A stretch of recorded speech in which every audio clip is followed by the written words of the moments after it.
মা খাচ্ছে, কি খাচ্ছ মা তুমি বলো? রুটি আর মাংস। এই নিজে হাতে খাচ্ছে এখন থেকে মা রোজ রাতে নিজে হাতে খায়, তাই তোমার? ও নিজে হাতে খেতে ভালো লাগে তো বলো? কেমন হয়েছে মা মাংস? ভালো। খাও দেখি কেমন খাও।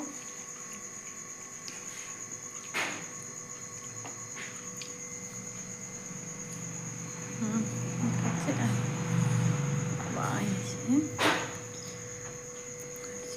রুটি করছে এখানে। রুটি ফোলানো দেখো। আর এই হচ্ছে চিকেন।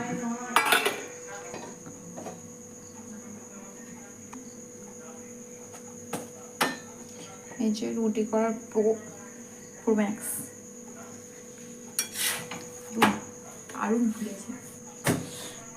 ফুলকো ফুলকো রুটি।